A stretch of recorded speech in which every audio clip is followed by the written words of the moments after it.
Hello students, मैं मानवीर सिंह आप सभी का स्वागत करता हूं अपने यूट्यूब चैनल गेट जिस में।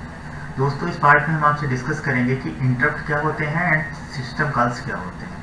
तो सबसे पहले देखते हैं इंटरप्ट क्या होता है। तो इंटरप्ट आपका एक सिग्नल होता है जो कि सिस्टम के हार्डवेयर या सॉफ्टवेयर कंपोनेंट से जब भी कोई इवेंट होता है सीपीयू को सेंड किया जाता है। ठीक है, interrupt is a signal that is generated by hardware or software component to CPU to indicate that some event has occurred। Basically interrupt आपके क्या होते हैं, दो टाइप के होते हैं। एक आपका हार्डवेयर इंटरप्ट बोला जाता है, दूसरा सॉफ्टवेयर इंटरप्ट। हार्डवेयर इंटरप्ट क्या होता है, अगर आपके हार्डवेयर कंपोनेंट इंटरप्ट भेज रहे हैं या सिग्नल भेज रहे हैं सीपीयू को, उसको आप क्या बोलेंगे, हार्डवेयर इंटरप्ट। और अगर आपका कोई सॉफ्टवेयर कंपोनेंट आपका सिग्नल भेज रहा है सीपीयू को, उसको आप क्या बोलेंगे, software interrupt. Means for example, जैसे आपने कीबोर्ड का कोई बटन प्रेस किया, सपोज करिए आप लिखना चाहते हैं अमित, तो जैसे आप ए प्रेस करेंगे तो आपका एक इवेंट अकर हुआ, तो एक सिग्नल आपका सीपीयू के पास जाएगा। देन आपने एम प्रेस किया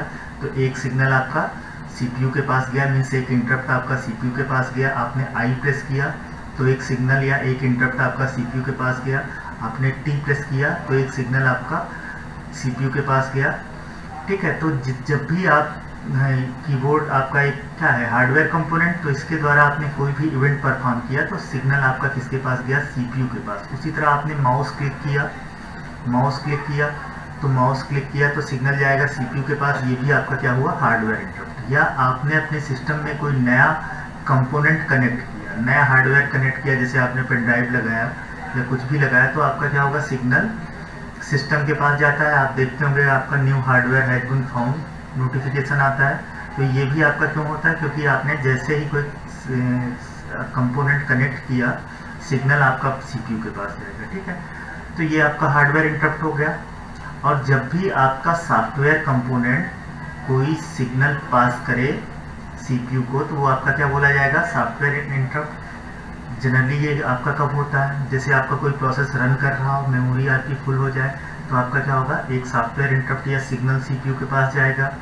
या मेमोरी लीक की प्रॉब्लम आ जाए तो भी आपका, या आपका एरे आउट ऑफ बाउंड हो जाए, तब भी आपका क्या होगा, एक सॉफ्टवेयर इंटरप्ट सेंड होगा प्रोसेस के द्वारा सीपीयू को। तो प्रोसेस चाहे आपका सॉफ्टवेयर इंटरप्ट हो चाहे हार्डवेयर इंटरप्ट हो, उसको हैंडल करने के लिए आपके ऑपरेटिंग सिस्टम का एक कंपोनेंट होता है जिसको आप बोलते हैं इंटरप्ट सर्विस रूटीन।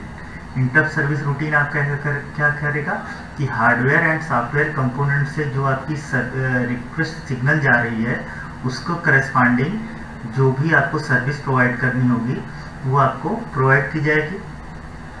तो ये आपका क्या हो गया, हार्डवेयर एंड सॉफ्टवेयर इंटरप्ट। दूसरी चीज़ आपको इंटरप्ट के बारे में पता होनी चाहिए कि जब भी कोई इंटरप्ट जनरेट हुआ, तो हो सकता है सीपीयू उस टाइम पे कोई दूसरा प्रोसेस एग्जीक्यूट कर रहा हो, तो सीपीयू चेक करेगा कि आपका जो इंटरप्ट जनरेट हुआ है उसकी प्रायोरिटी ज़्यादा है या जो करंटली वो प्रोसेस एग्जीक्यूट कर रहा है उसकी प्रायोरिटी ज़्यादा है। जैसे सपोज कीजिए कि आप कोई प्रोसेस रन करा रहे हैं, कोई प्रोग्राम रन करा रहे हैं, सपोज कीजिए आप ब्राउजिंग कर रहे हैं और आपकी बैटरी लो हो जाए, तो बैटरी लो आपके लिए आपका इंटरप्ट जनरेट होगा। अब इसकी प्रायोरिटी क्या होगी, हायर होगी।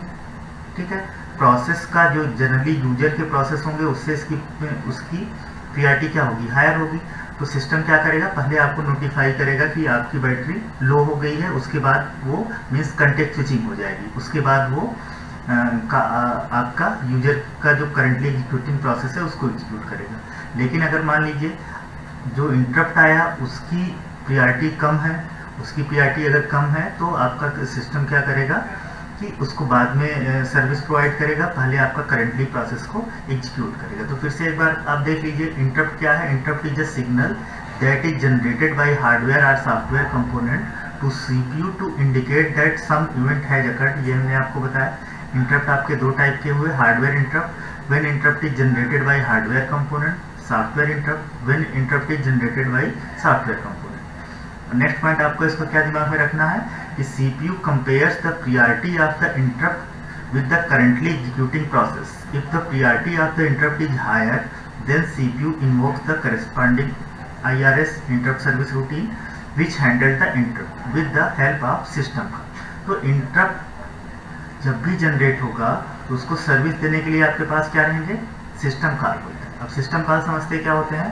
System call is a programmatic way in which the computer program request a service from the kernel of the operating system। Means क्या हुआ कि अगर हमें OS के कर्नल से कोई सर्विस लेनी है तो उस सर्विस को पाने के लिए आपका जो प्रोग्रामेटिक वे है उसी को आप क्या बोलते हैं, सिस्टम कॉल। ठीक है, मीन्स जैसे आप कर्नल से कौन सी सर्विस ले सकते हैं, किसी नए प्रोसेस को आपको क्रिएट करना हुआ तो उसके लिए आपका सिस्टम कॉल क्या होगा, फॉर्क सिस्टम कॉल। अगर आपको दो प्रोसेस को ज्वाइन करना हुआ तो उसके लिए आपका क्या होगा, join system call. Suspend means kernel के थ्रू सर्विस पाने के लिए जो आपका सेट ऑफ इंस्ट्रक्शंस होंगे जो कि एग्जीक्यूट होते हैं और हमें सर्विस मिलती है, वही आपका क्या हुआ, सिस्टम कॉल हुआ। तो ये सब आपके इंपॉर्टेंट सिस्टम कॉल हैं। फॉर्क हुआ, ज्वाइन हुआ, सस्पेंड हुआ, रिज्यूम हुआ, ब्लॉक हुआ, ये सारे आपके सिस्टम कॉल हैं। तो सिस्टम कॉल के थ्रू आपका कर्नल क्या होता है, आपके सिस्टम को सर्विसेज प्रोवाइड करता है। ठीक है, इसमें जो फॉर्क सिस्टम कॉल है ये आपका एग्जाम के पॉइंट ऑफ व्यू से इम्पॉर्टेंट है। यूजुअली यूनिवर्सिटी एग्जाम में थ्योरेटिकल क्वेश्चंस आपके पूछे जाते हैं फॉर्क सिस्टम कॉल पे, और अगर आप कॉम्पिटिटिव एग्जाम में देखेंगे तो आपके इस पे बेस्ड न्यूमेरिकल्स या प्रोग्राम्स भी पूछे जाते हैं। ठीक है, तो सबसे पहले हम थ्योरेटिकली समझते हैं फॉर्क सिस्टम कॉल क्या होता है। तो पहली चीज़ आपको पता होना चाहिए कि फॉर्क सिस्टम कॉल के थ्रू हम करते क्या हैं, न्यू प्रोसेस या चाइल्ड प्रोसेस जनरेट करते हैं। मेरा कोई एक प्रोसेस P चल रहा था, उसी से हम एक और नया प्रोसेस C जनरेट करना चाह रहे हैं, तो आप क्या करेंगे, फॉर्क सिस्टम कॉल का यूज करेंगे। जब भी फॉर्क सिस्टम कॉल एग्जीक्यूट होगा तो आपका जो करेंटली एग्जीक्यूटिंग प्रोसेस P है वो आपका दो पार्ट में डिवाइड हो जाएगा। एक आपका जो करंट पेरेंट प्रोसेस था ऑलरेडी, और दूसरा आपका चाइल्ड प्रोसेस। तो फॉर्क सिस्टम कॉल ने क्या किया, एक नया चाइल्ड प्रोसेस जनरेट किया। ठीक है, दूसरी चीज फॉर्क सिस्टम कॉल का जब हम यूज करते हैं तो sequence of instructions are divided into two concurrently executing sequence of instruction. इसका मतलब क्या हुआ, मान लीजिए आपके पास कोई प्रोसेस P है जिसमें आपने क्या किया है, फॉर्क सिस्टम कॉल यूज किया है। इसमें आपने क्या किया, फॉर्क सिस्टम कॉल यूज किया। तो फॉर्क सिस्टम कॉल आपने यूज किया। अगर इस P के पास सपोज करिए दो इंस्ट्रक्शन है I1 I2, तो एक चीज तो आपकी ये होगी कि आपका P से एक प्रोसेस और जनरेट हो जाएगा, एक आपका पेरेंट और दूसरा आपका चाइल्ड। अब फॉर्क सिस्टम के बाद जो भी आपका इंस्ट्रक्शन रहेगा वो आपका पेरेंट और चाइल्ड दोनों में आ जाएगा। Means I1 and I2 parent के भी बॉडी में आ जाएंगे और चाइल्ड के भी। तो फॉर्क सिस्टम के बाद की जो भी कोड रहेगा वो आपका पेरेंट प्रोसेस में भी आ जाएगा, चाइल्ड प्रोसेस में भी आ जाएगा। इसका कहने का मतलब ये है, अब पेरेंट के पास भी इंस्ट्रक्शन I1 I2 आ गया, चाइल्ड के भी पास इंस्ट्रक्शन I1 I2 आ जाएगा।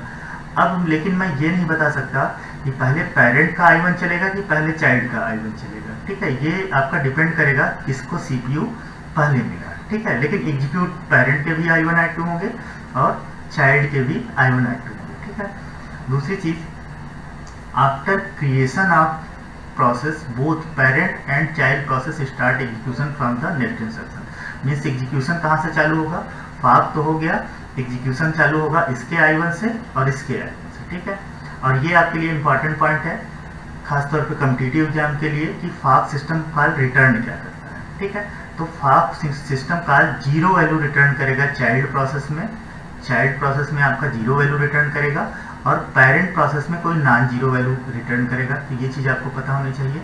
नॉन जीरो वैल्यू बेसिकली होगी क्या, इस पेरेंट के चाइल्ड का आपको पता है कि OS क्या करता है, जब भी कोई प्रोसेस स्टार्ट करता है तो उसको एक प्रोसेस ID दे देता है। तो इस चाइल्ड प्रोसेस की जो इस चाइल्ड प्रोसेस की जो प्रोसेस ID होगी वो रिटर्न होगी पेरेंट प्रोसेस में। ठीक है, तो ये चीज़ आपको दिमाग में रखना है कि रिटर्न क्या होता है। तो चाइल्ड प्रोसेस में 0 वैल्यू रिटर्न होती है और पेरेंट प्रोसेस में non zero means child process की प्रोसेस ID रिटर्न होती है। ठीक है, बाकी ये नोट आपका एक कॉम्पिटिटिव एग्जाम के लिए इम्पॉर्टेंट है कि if in a process if we call fork system call n times, then यहाँ पे थोड़ा करेक्ट कर लीजिएगा, 2 to the power n - 1 child process will be generated. अगर किसी प्रोसेस में हमने n times fork system call किया है तो हमारे कुल कितने टोटल चाइल्ड प्रोसेस बनेंगे, 2 to power n minus 1। Means अगर आपने फॉक सिस्टम कॉल 2 बार कॉल किया है तो आपके चाइल्ड प्रोसेस कितने बनेंगे, 2 to power 2 minus 1 means 4 minus 1 means 3। ठीक है, तो अगर आपके फॉक सिस्टम कॉल किसी प्रोसेस में n टाइम्स कॉल हुआ है तो आपके चाइल्ड प्रोसेस कितने बनेंगे, 2 पावर n माइनस 1। यहाँ पे हमने एक बार फॉक सिस्टम कॉल किया है तो 2 टू पावर 1 माइनस 1 कितना हो जाएगा, 1 हो जाएगा। इसलिए यहाँ पे आपका क्या हो रहा है, 2 टू पावर 1 माइनस 1, इसलिए आपको कितनी चाइल्ड बन रही है, 1 चाइल्ड बन रही है। ठीक है, नेक्स्ट पार्ट में हम कुछ प्रोग्राम के थ्रू समझेंगे कि फॉक सिस्टम कॉल के प्रॉब्लम्स आप किस तरीके से सॉल्व करेंगे। आपने देखा होगा कि गेट और पीएसयू में fork system call based problems आपसे पूछे जाते हैं। Thank you.